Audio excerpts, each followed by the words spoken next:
I want to talk about two groups of people that respond to the grace message. Two groups of people. And the first group basically respond to the grace message because they're the type that they are trying to obey God by the law. And they can't do it. They've tried the Ten Commandments. They've gone hard after the Beatitudes. And they've realized that they just can't obey the law. And the bottom line is they keep falling short. That's harmatia in the Greek. For all have sinned, Romans 3:23, all have sinned and come short the glory of God. And so no matter how much they try to obey God by the law, they fall short. And it's frustrating. And they are bankrupt spiritually, which is exactly what the law was intended to do. The law was not given for us to obey. It was given to pretty much bankrupt us so that we would cry out for, like Paul in Romans 7, who shall deliver me from this body of sin? O wretched man that I am. The good that I want to do, I can't do. And the evil I want to avoid, guess what? I end up doing it again. So these people are in a dilemma. And then when they hear about the grace message, that Christ's obedience is now our obedience, and for faith, we get the gift of righteousness and we receive the abundance of grace. And it is the most glorious message. That's why it's called the good news. That's the first group of people and how they respond to grace. And it's rightly so. It's how I came. It's how Martin Luther came. Luther had more problems about it than I did. I mean, I screwed up. I'll try again. Luther, it went more deeper into him for whatever reason. Maybe it's the kind of person that he was. But when he found grace and his main text, and he really believes that Romans 1:17 is the actual text of the new covenant, of the gospel. And without Romans 1:17, the just shall live by faith, he says everything falls apart. The church cannot stand if it does not rightly receive that and believe it. The just shall live by faith. And for faith, we get the gift of righteousness, which is apart from the works of the law. Now there's the second group of people. See, the first group didn't like the law because it always kept them from getting closer to God and being blessed. The other group, they don't like the law because it prohibits them from doing what they want to do.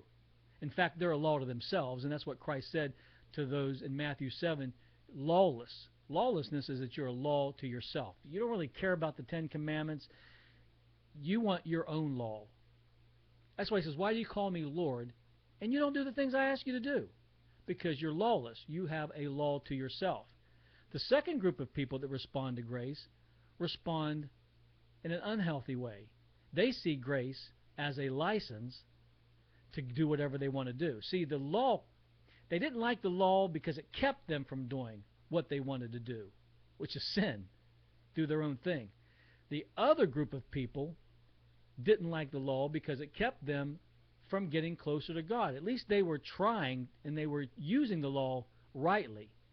It was designed and manufactured by God to keep us from becoming righteous. That's why no man can become righteous by the works of the law. All the law can do is give you the knowledge of sin, and the power of sin is the law. The second group of people, the law wasn't so much keeping them from God.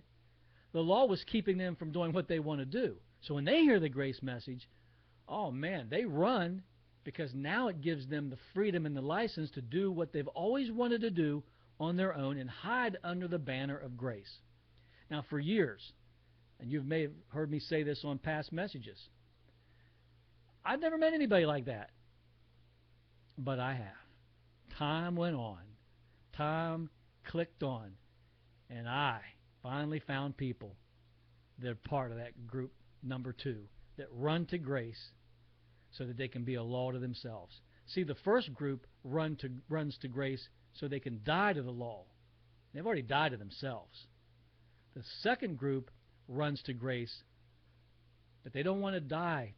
They're okay about dying to the law, but not their own law. And we all have our own standard. We all have our set of beliefs, and what brings it and reduces it down to hypocrisy is I've got my own standard, and I can break it whenever I want, but I'll hold everybody else to that standard. And there's your hypocrisy. And that's where it all ends up happening. It comes down to hypocrisy. You can't have, even if it's your own law, all laws, whether it's the Ten Commandments, the Beatitudes, civil law, whatever it is, you can't earn righteousness through any type of law. And Jesus said if you become a law to yourself, he calls you lawless. Because that law you have, that you want to do on your own, Christ and grace can't even oppose it because you're so bedrock in it. So those are the two groups of people that I find very interesting over the years of preaching grace. And I've been preaching it since the mid-'80s and growing in grace and faith, and still even to this day learning so much more than what I did back then. But in the history of preaching grace and faith, I've reduced it down to two camps of people, two groups of people that respond to the grace and what their motive is in responding to grace. And those who respond rightly, and they grow in grace. And those who respond so they can do whatever they want. And they can hide under the banner of grace. And I'm seeking God, I'm praying, but ultimately you're going to do what you want to do, because grace forgives, but you've not appropriated it through faith in order to transform you, to get rid of that lawlessness. So I want to ask this question. Where do you fall in? You're obviously listening because you've ran to the message of grace. Somewhere along the lines, you've ran. You've heard the message of grace, and you responded. So ask yourself, and I won't know. Only you and God and the Holy Spirit can only work this out. You have to ask yourself, why did you respond? Why did you respond to the message of grace? Was it because of, like Luther, the law was beating you down, and the more you try to get closer to God, the more the law condemned you, and you just found yourself in a catch-22, pretty much, with the law? And that's exactly, by the way, what the law was designed to do that to you. You came in the right way.